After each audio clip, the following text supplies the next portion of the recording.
Some of y'all have recently asked me to start talking about Jojolands, especially with the new chapter that just came out, because we've gotten very shocking developments within the chapter, and I did read most of the chapter. I'm not completely caught up to Jojolands. Again, I've been telling y'all I like to binge read, but I did read most of the chapter, and today I'm going to go over 4 panels that I feel like are the most important panels to go over, especially when we're talking about Araki setting up a new main villain, which is who everyone's been speculating, at least to me, what it looks like. Now, we're starting off with this panel right here where it says, with the lightning of the new moon, the breath that spouts from the earth, and you have the Howler repeating it. It says lightning, this hole. I've seen it there on the altar, I don't know how many times, but I never noticed.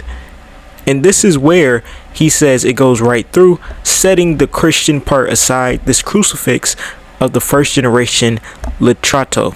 And he continues on the next panel, it's a fulgarite, lightning, a rock that's formed from the high temperature plasma impact of lightning. And they made a crucifix out of one. And you see him thinking, he rereads the quote, and this is where we get the rest of this quote up here. It says, God expresses all of this world with numbers. Numbers control the flow of this world. God is the lava of the island. With the lightning of the new moon, the breath that spouts from the earth, the footprint of the lightning. Where right here we get a flashback to young Howler saying, I don't get it. But wait, Grandpa, you're saying that with this diary I have to find new lava rocks? I thought the lava rocks were something that just floated out of some water veins by coincidence and nobody else found them, right? I searched my whole life and never found another. But while it has no map, the first Litrato wrote the method for finding one in here. The first generation Litrato's lava rock is no more.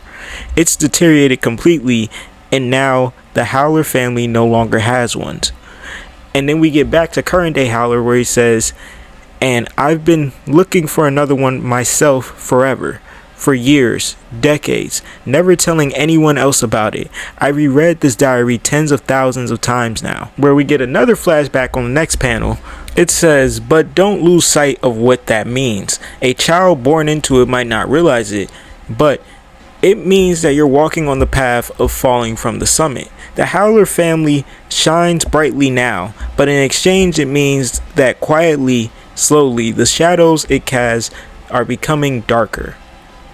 And we get back to Howler at the end, kneeling at the shrine, and all of his investigative agents coming in saying, what are you doing? Get out of here. While Howler calmly says, quietly, slowly. Within those panels, Howler has finally made the connection that led to his ancestor finding the first lava rock through the fulgarite.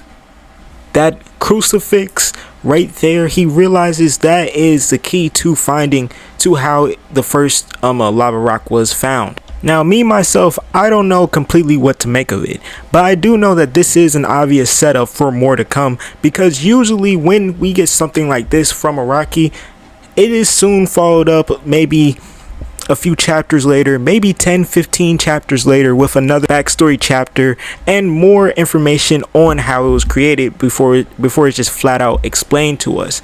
But we have finally gotten the first step to how the lava rocks are found, which is very interesting. This does lead me to believe that Howler is more likely going to be the main villain.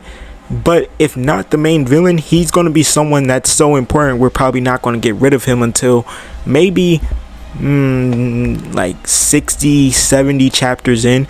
Only because you look at something like Diamond is Unbreakable, for example. Red Hot Chili Peppers, he was very annoying for a very long time in Diamond is Unbreakable.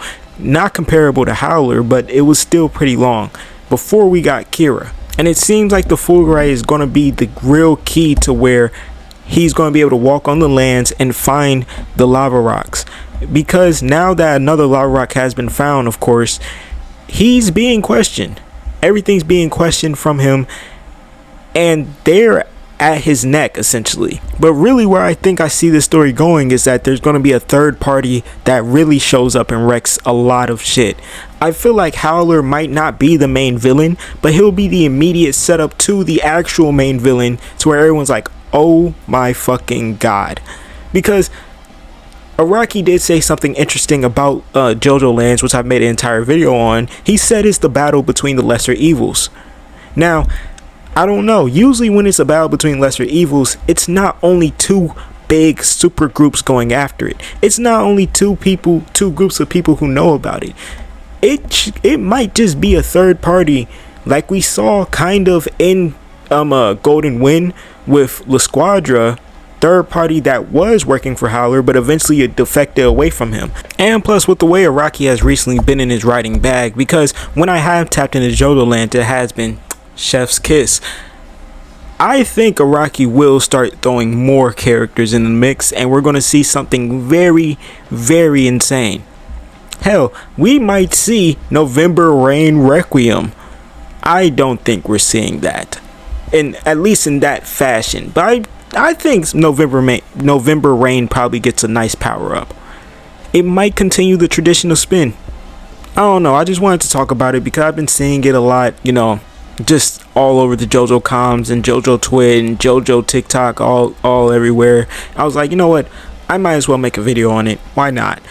But if you did enjoy, please be sure to like, comment, and subscribe. You know, we're on the road to 5K, so anything helps. And until next time, peace.